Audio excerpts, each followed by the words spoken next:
Nós vamos falar hoje sobre a parábola do grão de mostarda e do fermento.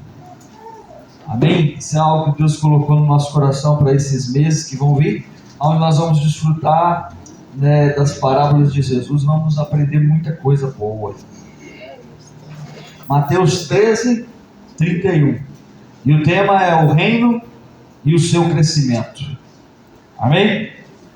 Para você compartilhar no celulão, porque quinta-feira próxima agora é celulão, irmãos.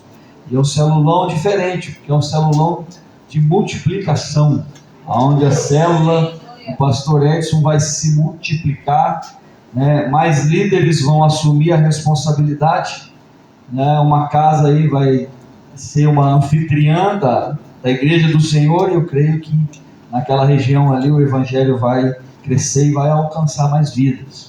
Então já orem por esse dia, por esses líderes que vão abrir o coração aí para esse trabalho. Eu sei que Deus vai usar muito a vida deles, em nome de Jesus. Mateus 13, 31 diz assim: E contou-lhes uma outra parábola. O reino dos céus é como um grão de mostarda, que um homem plantou em seu campo. Embora seja a menor entre todas as sementes, quando cresce, torna-se uma das maiores plantas e atinge a altura de uma árvore, de modo que as aves do céu vêm fazer os seus ninhos em seus ramos. E contou-lhe ainda outra parábola. O reino dos céus é como um fermento, que uma mulher tomou e misturou com uma grande quantidade de farinha, e toda a massa ficou fermentada. Jesus falou todas essas coisas à multidão por parábolas. Não lhes dizia sem usar alguma parábola, cumprindo-se assim o que fora dito pelo profeta: abrirei a minha boca e em parábolas proclamarei coisas ocultas desde a criação do mundo. Vamos orar por mais um instante? Senhor nosso Deus e nosso Pai, Senhor, esse é o momento da sua palavra, onde nós cremos, Senhor, que o Senhor vai falar grandemente ao nosso coração. Que o Teu Santo Espírito me direcione, Senhor, a falar aquilo que nós precisamos ouvir, ensinando-nos todas as coisas, para que assim possamos caminhar, Senhor, conforme a Tua palavra nos ensina, em louvor, adoração ao Teu santo nome. É o que eu peço ao Senhor: abra nossa mente e nosso coração para receber da Tua palavra. Ensina-nos a praticar e viver tudo aquilo que o Senhor tem para nós. Nós oramos nessa hora, Pai, em nome de Jesus. Amém. Amém. Essa parábola ela vai, querido, continuar. Jesus vai continuar usando, o campo, usando a agricultura, como a parábola do semeador, como a parábola do joio e do trigo. Ele vai continuar falando para nós, trazendo algo simples, algo familiar, usando a agricultura e uma receita simples do cotidiano, daquele povo, que faria sentido, seria algo que era fácil para eles absorverem e já familiarizados com a situação.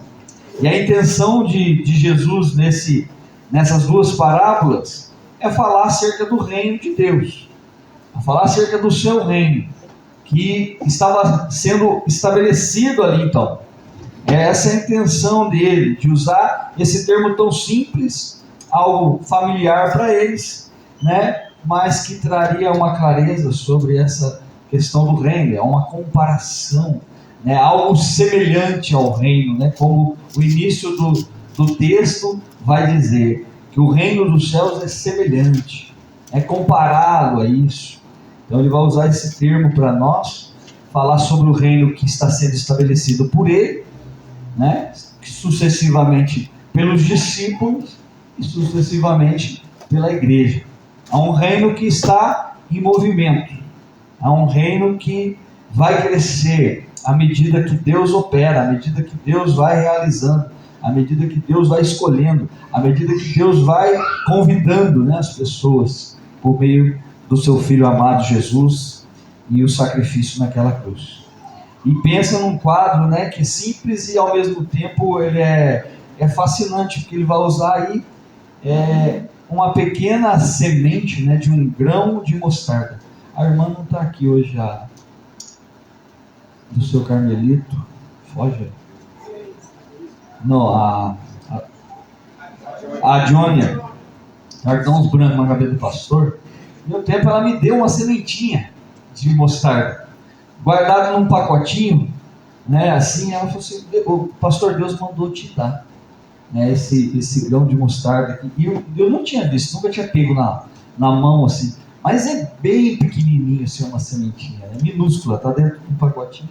Eu guardei em casa e eu não sei onde eu coloquei. Eu ia trazer para deixar aí os irmãos ir passando aí um para o outro e falar sobre.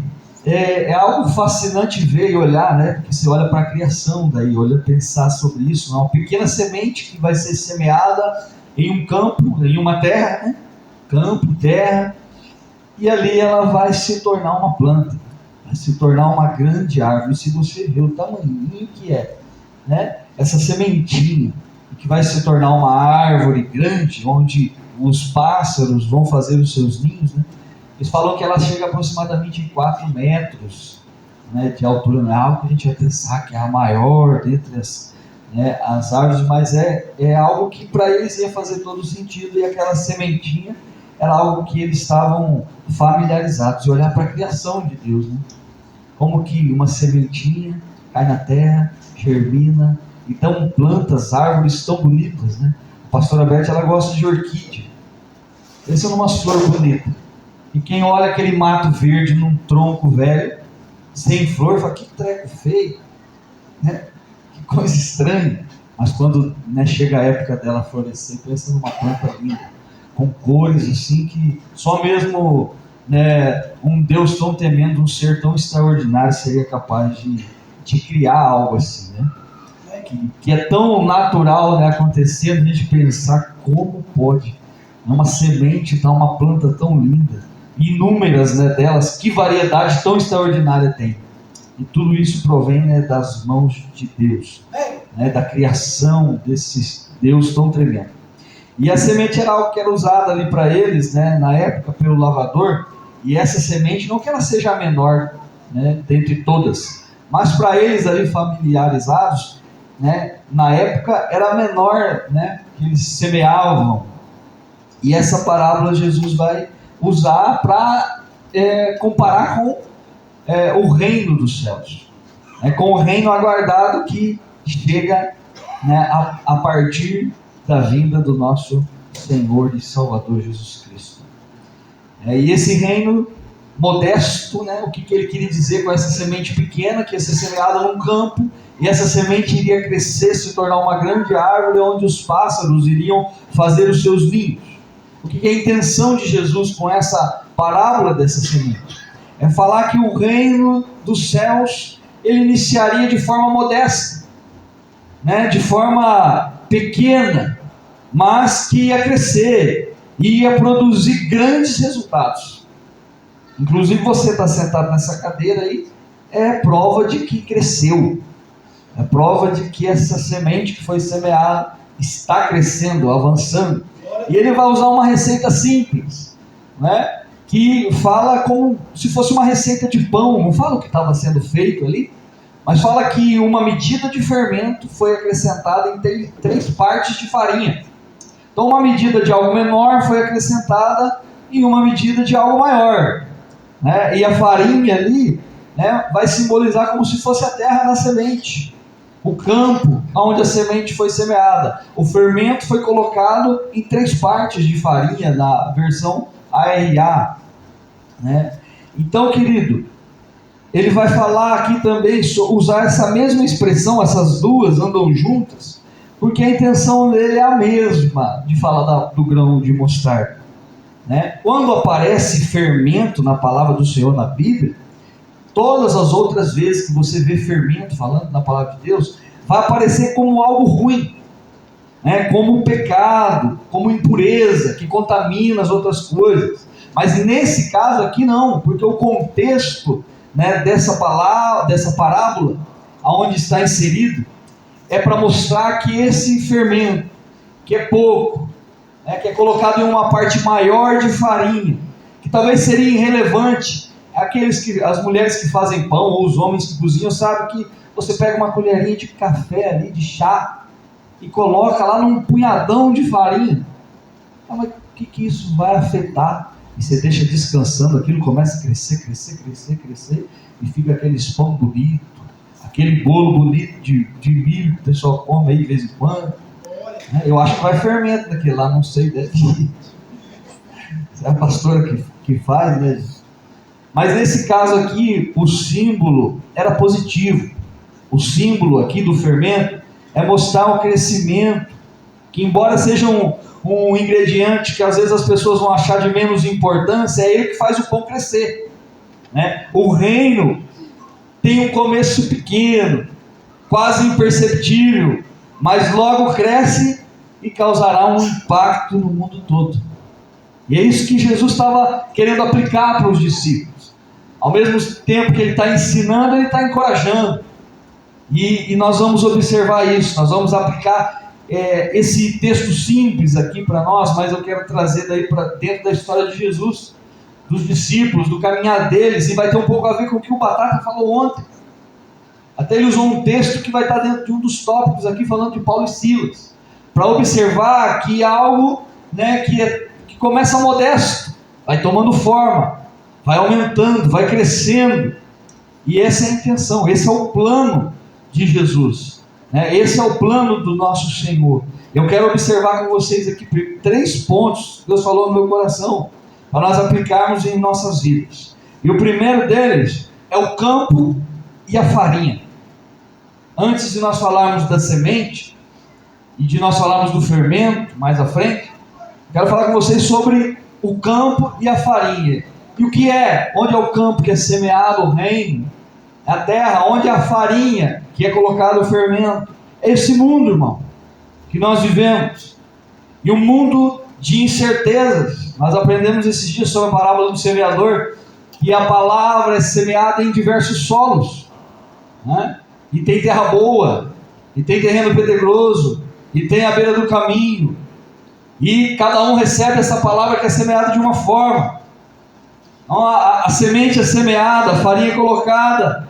Nesse mundo, nos dias, nós podemos ver que é um mundo cada vez mais incerto, né? O mundo continua sendo o mundo.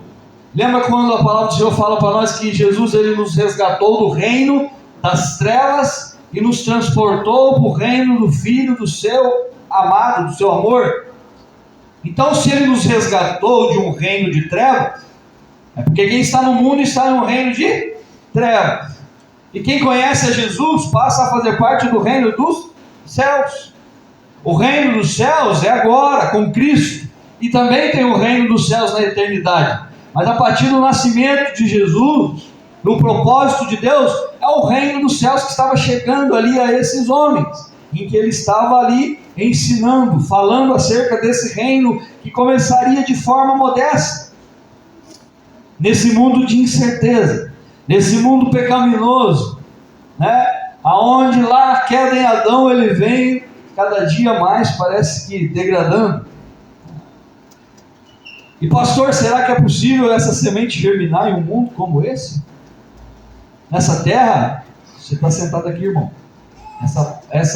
Esse fato já responde essa pergunta, né? Começou com Jesus e com 12. Quantos milhões, será, de cristãos já estão espalhados por essa terra? E esse mundo, né, essa terra e essa massa já é para ser mudado. O reino dos céus é para manifestar e para mudar isso. O reino dos céus veio para transformar a condição. Essa semente tornar-se uma árvore grande. Esse fermento, fermentar a massa e crescer. Esse é o propósito. E a matéria-prima disso tudo é a terra, para a transformação de Deus, para Deus transformar. É algo a ser mudado, é algo a ser alcançado, é algo a ser vencido. Cada obstáculo, cada condição, essa semente, para ela se tornar uma árvore, ela precisa romper ali a terra e apontar no solo para crescer, para receber a luz do sol, né? Quem é a luz do mundo?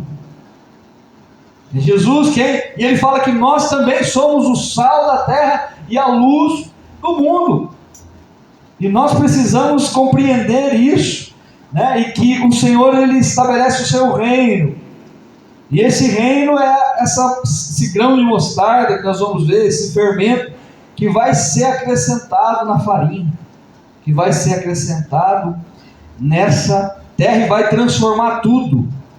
Gabi, começa com um texto para nós aqui, que aconteceu nos 48 minutos do segundo tempo. Mas o reino alcançou um homem. E eu achei maravilhoso uma fala desse homem, quando ele se depara com o rei deste reino, com aquele que vem estabelecer esse reino. Ele não perde a oportunidade, porque ele entende que um reino chegou. Eu preciso ser parte desse reino. Então nessa manhã você precisa entender que um reino está sendo estabelecido já desde 2000 anos atrás. E que eu e você fazemos parte desse reino. Se você não faz, essa manhã você tem que ter essa certeza. Esse cara pegou a oportunidade da vida dele.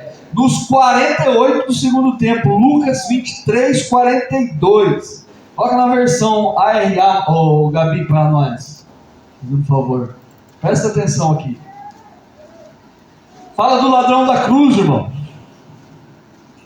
E diz assim: e acrescentou: Jesus, lembra de mim quando vieres o teu reino.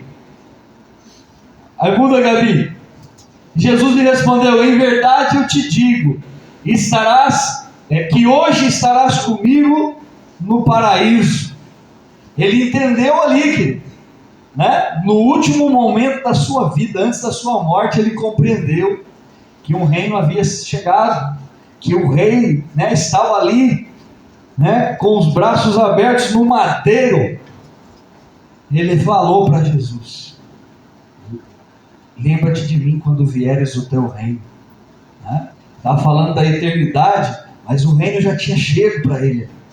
A pessoa de Jesus estava ali. O reino, a salvação, a remissão dos pecados, a libertação da escravidão do pecado, estava ali. O reino estava estabelecido em um mundo de incerteza, em uma terra em que aquele homem estava sendo condenado pelos seus crimes, pelos seus pecados. E no último momento ele se arrepende e encontra com o Rei da Glória. Encontra-se com Jesus e aproveita essa oportunidade. O reino chegou na vida daquele homem no último momento. E nós temos o costume de falar que enquanto respirar tem jeito. E essa é uma prova de que enquanto respirar, irmão, tem jeito de entrar no reino. Sabe quando você se torna parte do reino? Quando você reconhece quem Jesus é. Quando você crê na mensagem que nós pregamos, né? E o recebe como o seu Senhor, o seu Salvador, quando você entende que Ele é o Filho do Deus Altíssimo, que morreu naquela cruz e que Ele ressuscitou ao terceiro dia. Você se torna filho, né? Geração eleita, sacerdócio santo, nação santa, povo exclusivo de Deus. O reino se estabelece na sua vida. Amém? Na nossa vida foi assim também. O texto que eu falei no começo, né? Não falei o texto, mas falei sobre que Ele nos resgata das trevas para a luz. É Colossenses 1,13. Ele nos libertou do império das trevas e nos transportou para o reino do Filho do seu amor. O reino de Deus chegou e transformou as nossas vidas e vai seguir transformando outros. Porque quando Ele transforma a minha vida e a sua, Ele nos comissiona a fazer parte deste reino e a manifestar esse reino como Ele chamou os 12 e como Ele chamou depois os 70, enviou de 2 em 2, e assim sucessivamente o reino vai crescendo.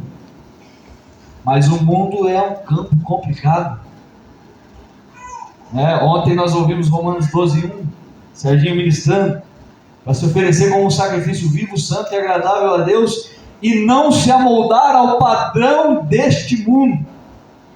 Então você é inserido no mundo, o reino é estabelecido no mundo, e que você não veio para ser influenciado pelo mundo, mas para influenciar o mundo, a fazer parte deste reino. é não se contaminar com o mundo. Isso é tão sério. Em João 17, versículo 14, João 17, Jesus faz uma oração no capítulo todo. Ele ora por ele ora pelos discípulos, e ele ora por aqueles que iriam crer por meio da pregação dos discípulos.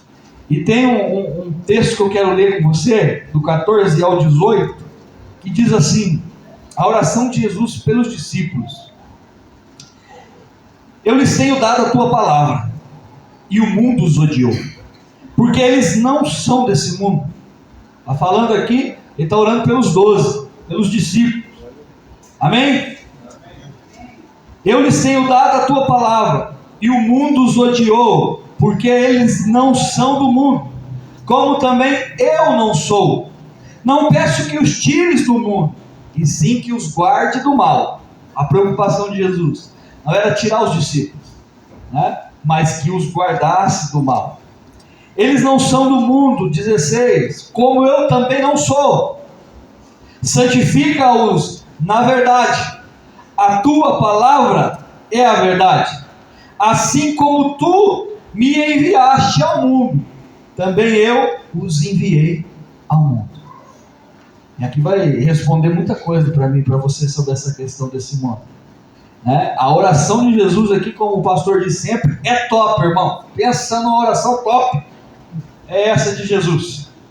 É uma evidência que o reino de Deus está em movimento, que vai transformar vidas, que esses homens que ele escolheu simples iriam necessitar de ajuda do alto, porque eles são do reino de Deus, e Jesus intercede por eles.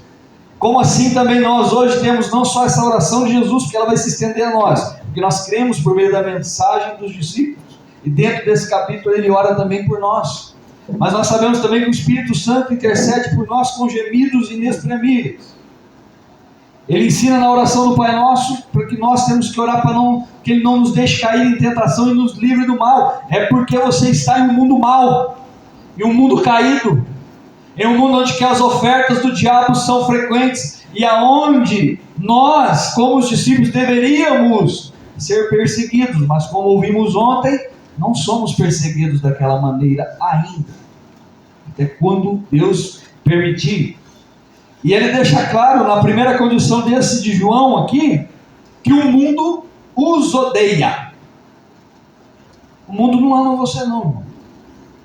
O mundo, ele maqueia, ele mascara, ele mente, ele te engana, ele te induz a acreditar que ele te ama, que ele te quer lá, porque as coisas que ele oferece aos olhos das pessoas é maravilhoso, né? Os prazeres desse mundo aí enchem os olhos, né? Riquezas, né? Pecado e mais pecado da carne, que é o que a carne deseja, né? Imoralidade sexual, drogas e dentre outras coisas, dinheiro. Aí parece que o mundo ama as pessoas, que as coisas desse mundo aí amam as pessoas. Mas diz que o mundo os odeia. Quando fala o mundo, são também as pessoas desse reino das trevas. Odeiam. Porque que quando são confrontados por Jesus e pelos discípulos, a vida deles foram martírios, perseguições, prisões, açoites, sofrimentos, calúnias, porque eles confrontavam aquele mundo caído.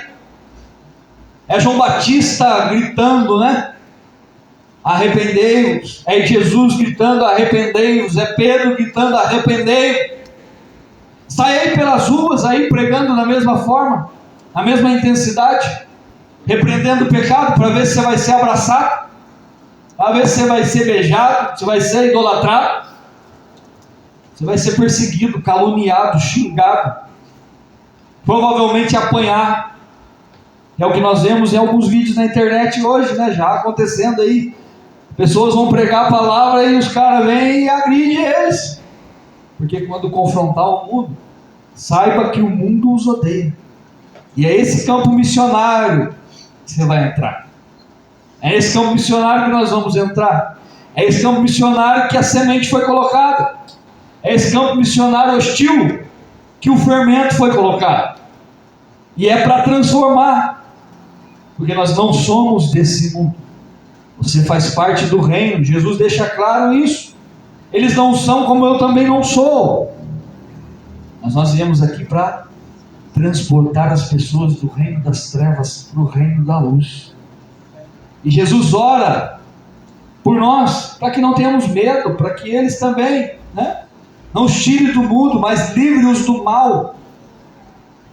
Submeta-se a Deus, resista ao diabo, e ele fugirá de vós. Submissão a Deus é obediência a Deus. Submissão a Deus é rendição a Deus. É ser obediente ao seu propósito, ao seu chamado e à sua missão. E é esse mundo que Ele te colocou, para manifestar esse reino modesto, pequeno, aparentemente. Muitos vão olhar para nós e ver uma igreja pequena, mas é um reino gigantesco. Não tem como medir o seu crescimento, porque quem cresce, quem dá o crescimento é o Rei da Glória. Amém? Ele nos enviou ao mundo assim como Deus o enviou. Não foi isso que Jesus disse? Versículo 18. Assim como tu me enviaste. Jesus está orando ao Pai. Jesus está fazendo a sua oração a Deus. Assim como tu, Pai, me enviaste, eu também os enviei ao mundo. Da mesma maneira, a mesma condição, o propósito da expansão do Evangelho. Jesus expressa isso. É a missão de Jesus estendida aos 12. Continuar o trabalho que Jesus consumou na cruz. Jesus, ele concretizou a obra. Está consumado. Ele é o autor e o consumador da nossa fé. Os discípulos iriam testemunhar o fato. Os discípulos iriam ministrar, levar as boas novas do que aconteceu ao mundo caído. Ei, consumou algo na cruz. O rei dos judeus e o rei de todo o mundo morreu na cruz, ressuscitou ao terceiro dia, e agora há uma esperança de um reino eterno e vindouro. A separação de Deus, agora há uma possibilidade de reconciliação, e essa obra ela é perfeita em Cristo. O mundo caído agora viu uma luz, uma grande luz, e há uma esperança. É difícil a missão, mas é maravilhosa, é certa, é irresistível, é maravilhosa. E essa missão que vai fazer parte da minha vida e da sua vida. Em João 16:33 diz assim: essas coisas eu tenho dito para que tenhais paz em mim. No mundo passais por aflições, mas tende bom ânimo, eu venci o mundo. O rei está fortalecendo os discípulos. Esse mundo aí que vocês estão inseridos, que eu enviei vocês, vai ter aflição, vai ter luta, vai ter provação, vai ter perseguição, mas tende bom ânimo, eu venci o mundo. Nós precisamos ter bom ânimo para transformá-lo, para alcançá-lo, para fazer dele um campo missionário. Bom ânimo significa a atitude de alguém que tem esperança, irmão, de alguém que tem coragem, de alguém que é otimista, que tem confiança perante aos desafios, aos obstáculos. Não é aquele murmurador que reclama de tudo: choveu, não vou, isso, aquilo, não tem gasolina, mas andava a pé. Não tinha Shell, não, e Petrobras, não.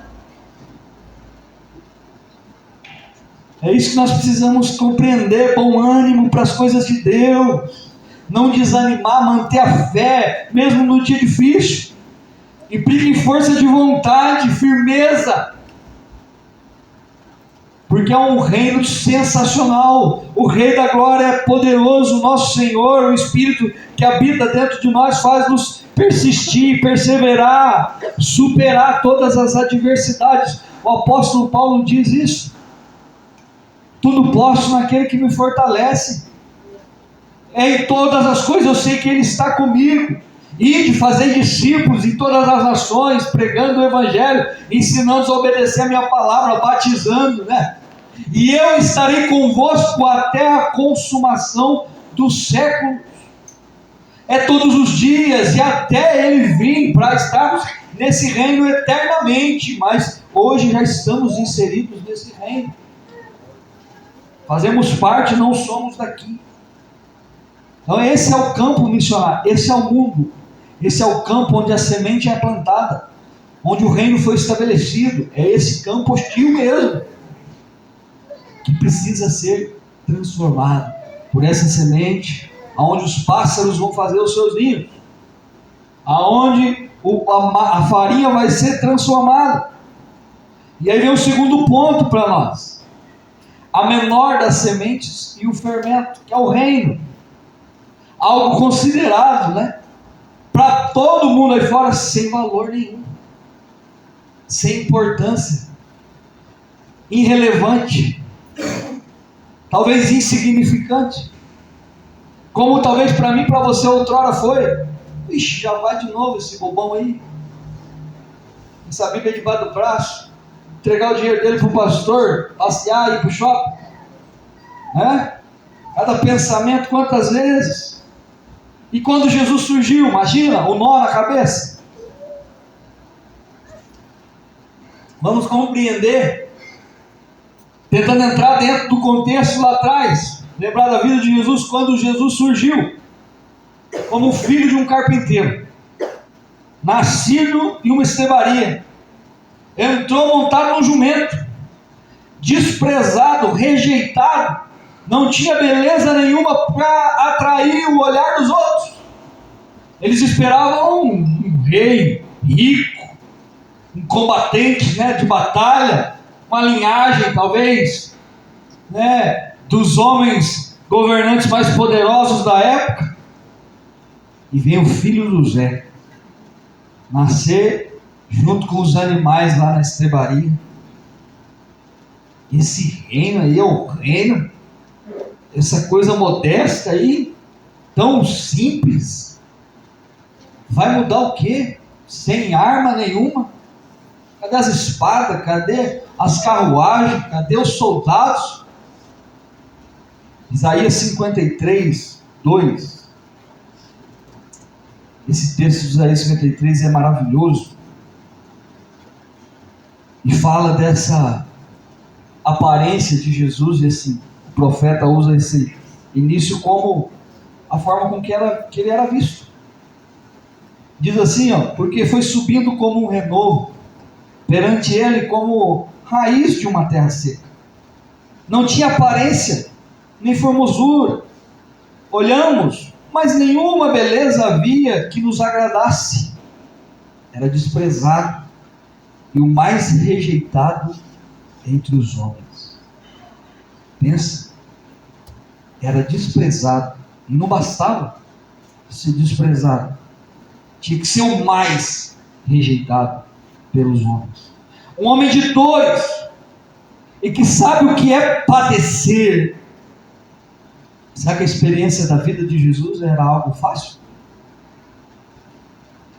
Experimentado no sofrimento, e sabendo o que iria padecer, um homem de dores, como um de quem os homens escondem o rosto, era desprezado e dele não fazíamos caso. Ler esse texto tem que mexer com o nosso coração. O nosso amado Jesus era assim que ele era visto. É isso que ele está tentando expressar. Esse reino modesto aí vai causar um impacto tão grandioso. E ele está ensinando os discípulos, encorajando os discípulos. E um dentre os 12 um dia fez uma pergunta. Natanael, ou Bartolomeu, ele perguntou em João 1, 46, 49. João 1, do 46 ao 49, Gabi. Um dos 12 perguntou, e perguntou-lhes Natanael: de Nazaré pode sair alguma coisa boa? Do Quebec pode sair alguma coisa boa? Da Serra Azul pode sair alguma coisa boa? Do Sarandi, do Paysandu, da Venezuela pode sair alguma coisa boa? Será que tem alguém lá do reino lá, estabelecendo algo tão grandioso lá? Falaram assim, um dos 12, pode sair alguma coisa? E respondeu-lhe Filipe: vem ver. Vem ver, mano. Será que esse reino aí é top, Marcos? Se estiver falando para alguém lá que duvidar, fala aí: vem ver. Vem ver. Mas eu não gosto de ir. Não precisa gostar, vem ver. Não é eu que faço, não. Quem faz é ele. Vem ver. E Jesus viu Natanael aproximar e disse ao seu respeito: eis um verdadeiro israelita. Jesus entra dentro assim, ó. Eu vou mostrar para esse camarada aí se pode vir alguma coisa boa de lá. Eu vejo um verdadeiro israelita em quem não há dolo. Vou ver outra versão aqui do dolo. Jesus está falando que ele é um cara verdadeiro, né? Entra aí, irmão. João 1.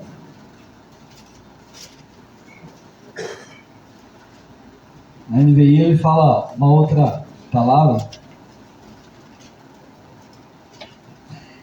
Em quem não há falsidade. Ele olha dentro do coração ele conhece esse som do nosso coração, de Natanael ou Bartolomeu, e diz: eis aí um verdadeiro israelita, em quem não há falsidade. Olha aí a verdade aí no coração, né? E fazendo esse questionamento, porque realmente ele queria saber se viria alguma coisa boa daquela pacata cidadezinha simples. Será que pode surgir um rei daquele lugar lá? Talvez um lugar esquecido, onde ninguém fica com o seu olhar esperando que venha alguma coisa boa.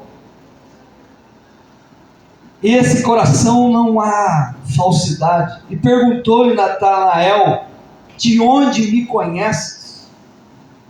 E respondeu-lhe Jesus: antes de Filipe te chamar, eu te vi debaixo da figueira.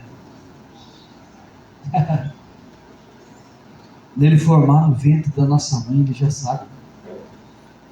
Antes de qualquer um dos nossos dias existir, antes da fundação do mundo, ele já nos escolheu e nos separou. Vai falar o que desse rei? Mas ele não tinha aparência de rei. Ele não tinha a beleza que nos atraísse. Era um homem de dores, um couro surrado. Não é aquele cara de olho verde, não é que eles estampam nas imagens lá, todo lindão.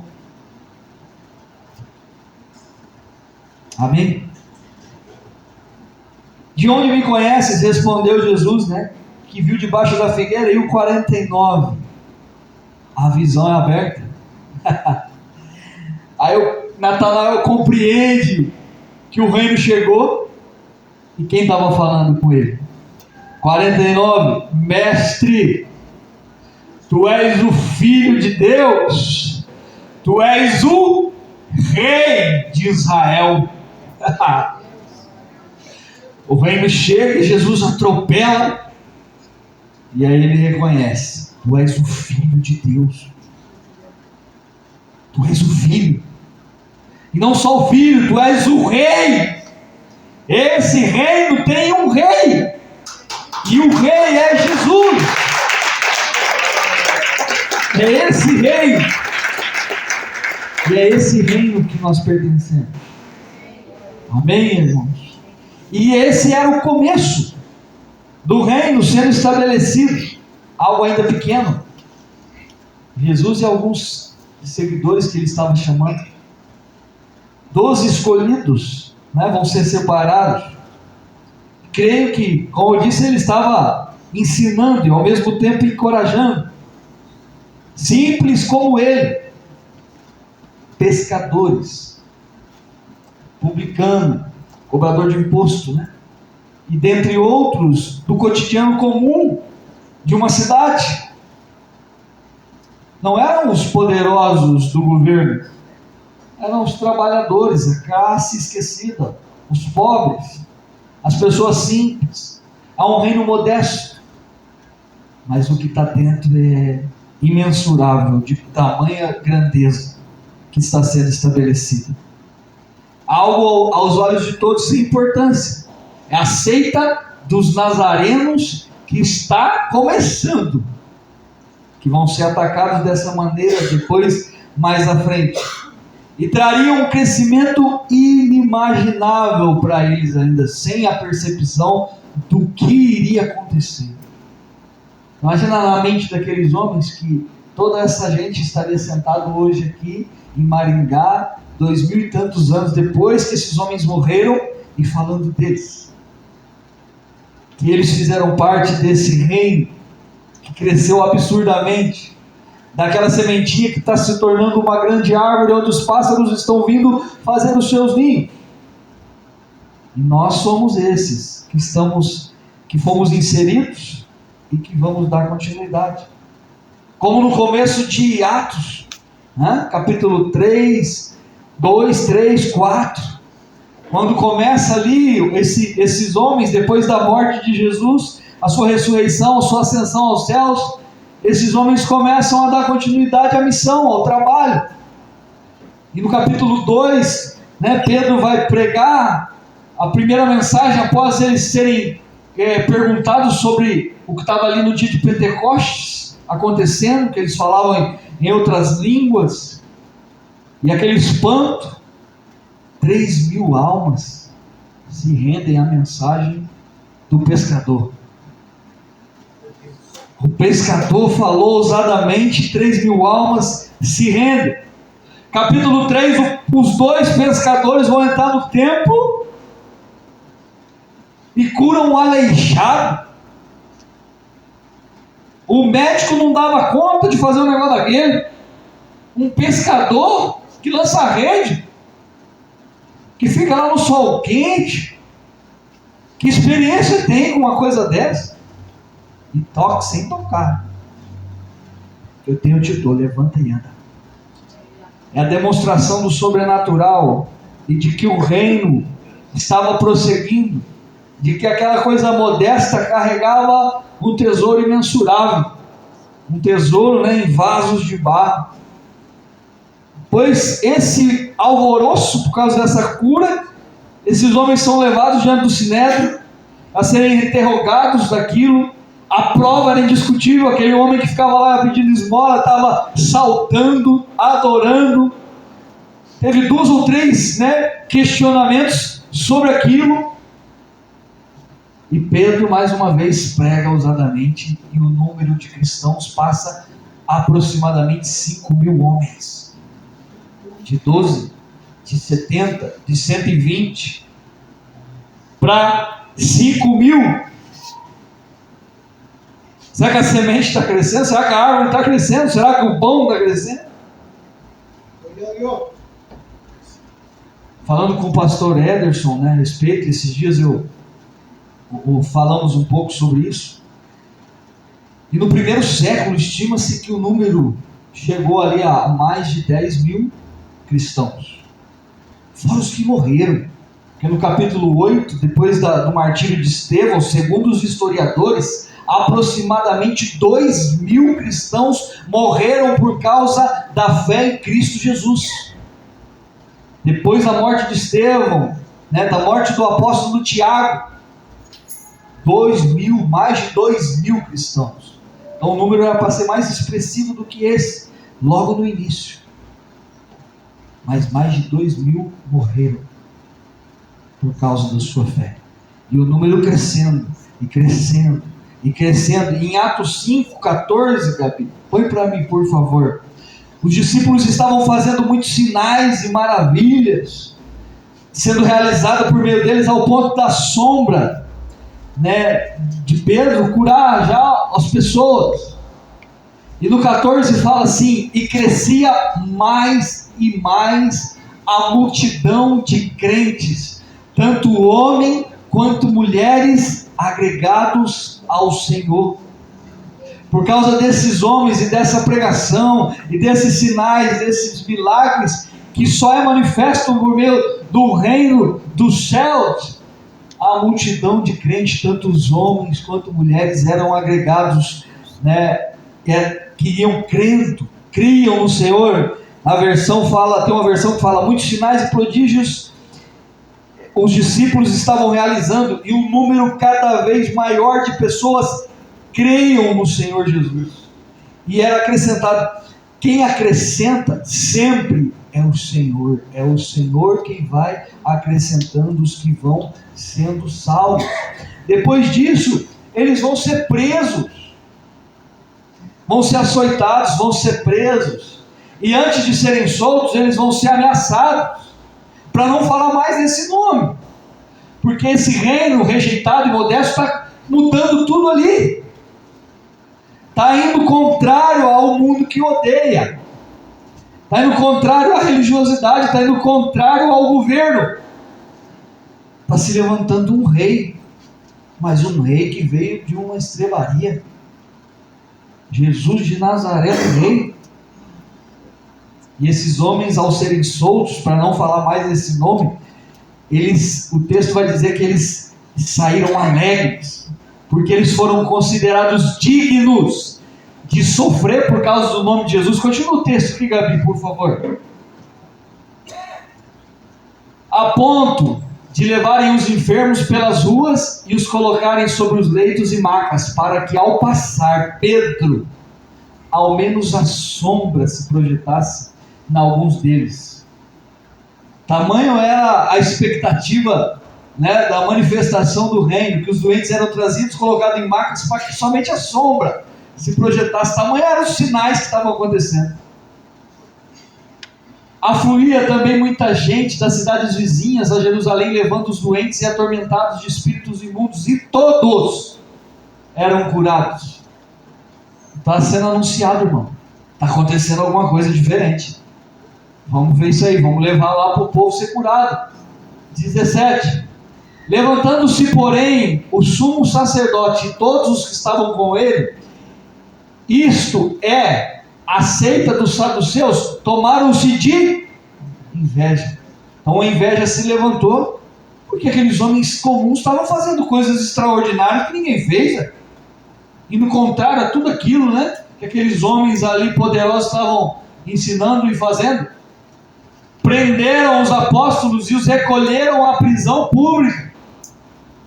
Mas de noite um anjo do Senhor abriu as portas do cárcere e os conduziu para fora e disse-lhes: ide, apresentai-vos no templo e dizei ao povo todas as palavras dessa vida.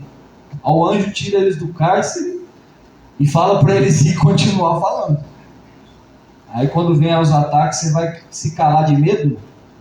Você vai ficar com medo do mundo que te odeia? O anjo fala, vai, e continua falando. Tendo ouvido isso, logo ao romper do dia, entraram no templo e ensinavam. Chegando, porém, o sumo sacerdote e os que com ele estavam, convocaram o sinédrio e todo o senado dos filhos de Israel, e mandaram buscá-los no cárcere. Daí que vai continuar falando que não encontraram eles no cárcere. E depois, quando viram, eles estavam lá fora, no pátio do templo, pregando a palavra, ensinando, falando aquilo que eles tinham proibido eles de falar. E lá no 41, Gabi,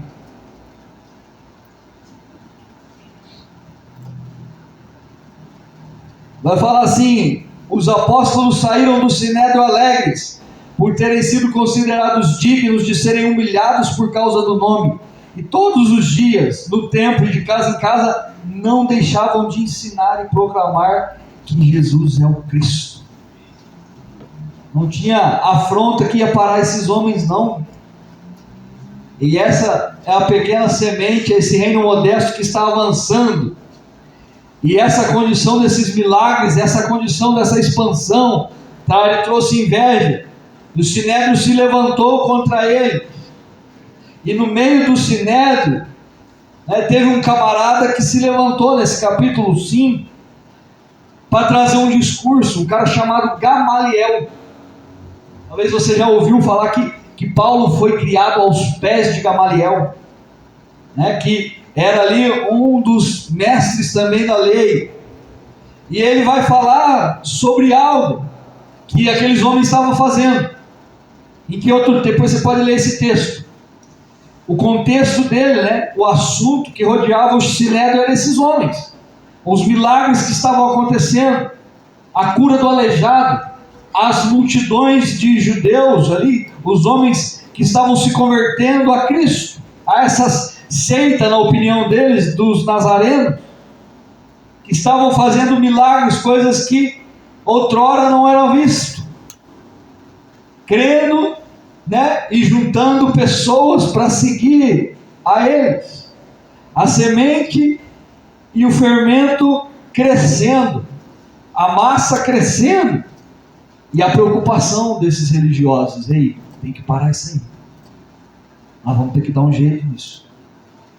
E aí surge, né, o que fazer, o que nós vamos fazer, né? Vamos prender, vamos açoitar, vamos matar, vamos acabar com isso. Aí surge Gamaliel falando, né? Falou: outrora apareceu aí um tal de Teudas, e uns 400 homens seguiram ele, mas quando ele foi morto se dispersaram.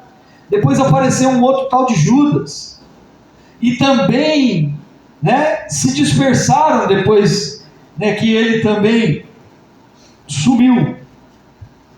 Então ele fala algo no 5:38 a respeito desses homens que fazem parte desse reino. Atos 5:38. Agora eu vos digo: dai de mão a esses homens, deixai-vos, porque se este conselho ou esta obra vem do homem, perecerá. Se é algo como surgiu antes, como na vida de Teudas e de Judas, os que vieram antes, vai perecer. 39. Mas se é de Deus, não podereis destruí-los, para que não sejais porventura achados lutando contra Deus. E aí eles concordaram com ele. Falavam: ó, não é possível parar, se for de Deus, vocês não vão conseguir parar esses homens, pois vocês se acharão lutando contra Deus. Esse reino modesto tem o rei dos reis cuidando. E aí segue depois, né, o que vai acontecendo. E Paulo e Silas, como o Batatas falou ontem, é outro exemplo que tentaram, né, por inúmeras vezes, prenderam Paulo, Silas na prisão, levaram ao cárcere, açoitaram, sofreu naufrágio, sofreu um monte de coisa, né? O Batata ainda falou ontem sobre o texto em Atos 16:17. E quando ele começou a pregar ali, né, eu já tinha colocado esse tópico aqui para hoje, que aquela moça que tinha um espírito de adivinhação era a fonte de lucro daqueles camaradas, né? No versículo 17, o demônio reconhece, né? Seguindo a Paulo e a nós, clamava, dizendo: estes homens são servos do Deus Altíssimo, e vos anunciam um caminho de salvação. Os próprios espíritos malignos, né, reconheciam que eles eram, né, servos do Deus Altíssimo, que estavam anunciando o caminho de salvação. Mas Paulo repreende, expulsa o espírito daquela moça, que era a fonte de lucro daqueles homens. Em Atos 16, 20 e 21, diz assim: e levando-os aos pretores, ou aos magistrados, disseram: esses homens, sendo judeus, perturbam a nossa cidade. Ó, fala, né, do que estava acontecendo. Esses homens, sendo judeus, perturbam a nossa cidade, propagando costumes que nós não podemos receber nem praticar, porque somos romanos. Pergunta para mim e para você: o que nós falamos aí fora está perturbando alguém? Está incomodando o mundo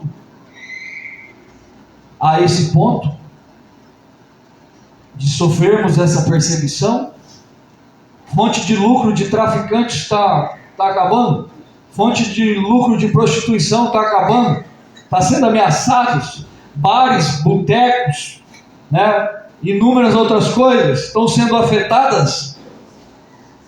É o campo hostil, é o campo missionário que precisa ser transformado.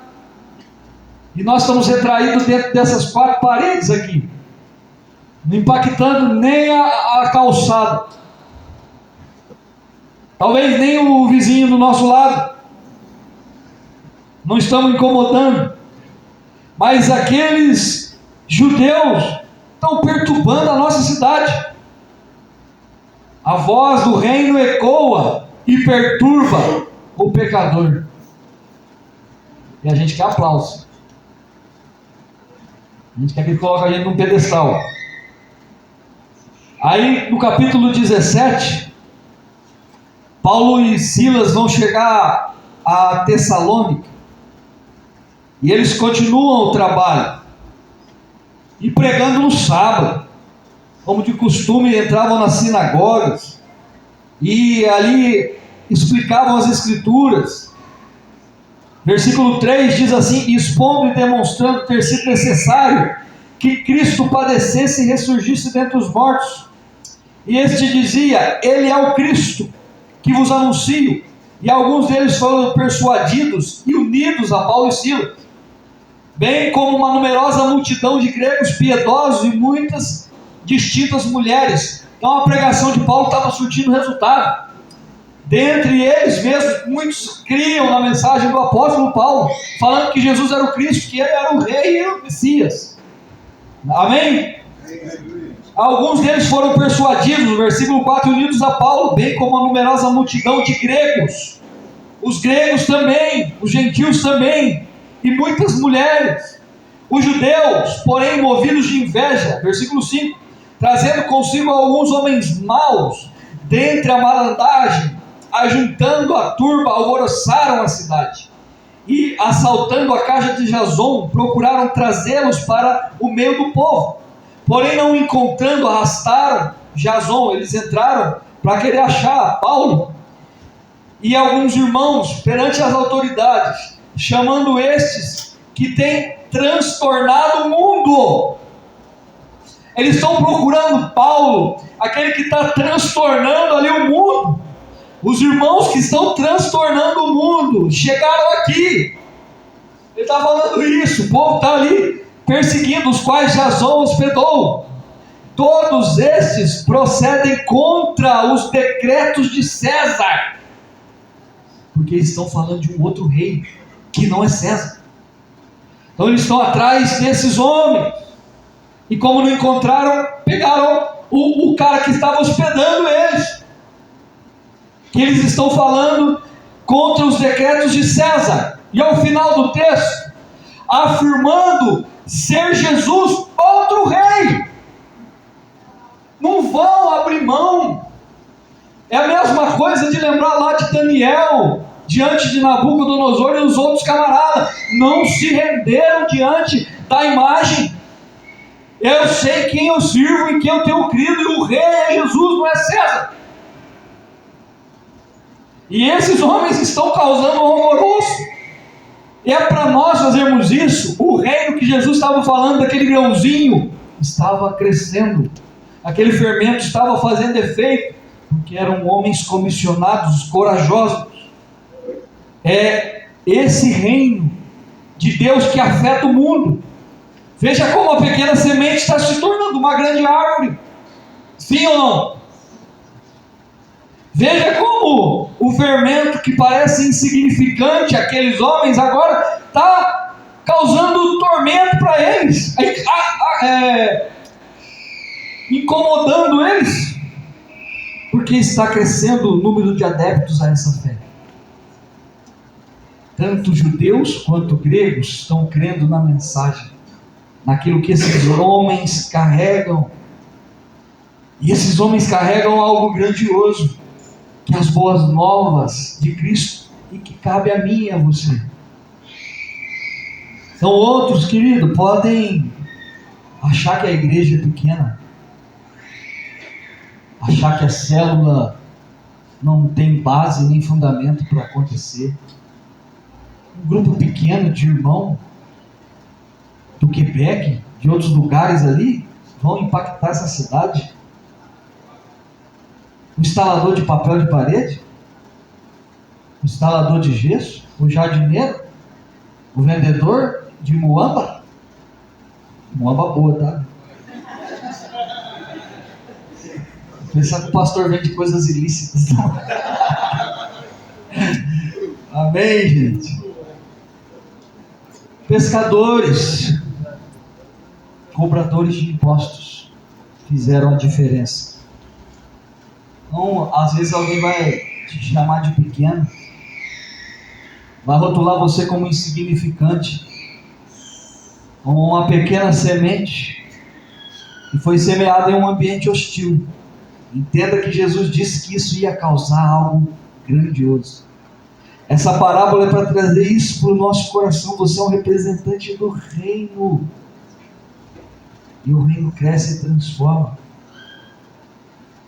Olha para a tua vida, de quando você encontrou com Jesus, falando da sua vida espiritual, no decorrer da sua caminhada, dos dias, quanto você cresceu espiritualmente, quanto esse reino transformou a sua vida, quanto esse reino afetou o seu cotidiano, quanto esse reino afetou o seu comportamento, transformou o seu coração, para você basear que não há impossível para Deus. Como Gamaliel entendeu, se proceder de Deus, vocês não vão impedir essa obra de acontecer. E Ele não vai. Nós passamos quantas chuvas aqui, quantas coisas. Por último, agora a pandemia aí. Estamos aí perseverando, indo avante, porque o reino é a maior das árvores. E eles vêm anunciar, como no finalzinho do texto, o rei, que é Jesus. Esse reino dos céus tem o rei dos reis e o senhor dos senhores. É a semente que se torna a maior das árvores. Esse é o terceiro ponto para a gente finalizar. Você serve o grande rei. Você serve o único rei. Não existe outro rei.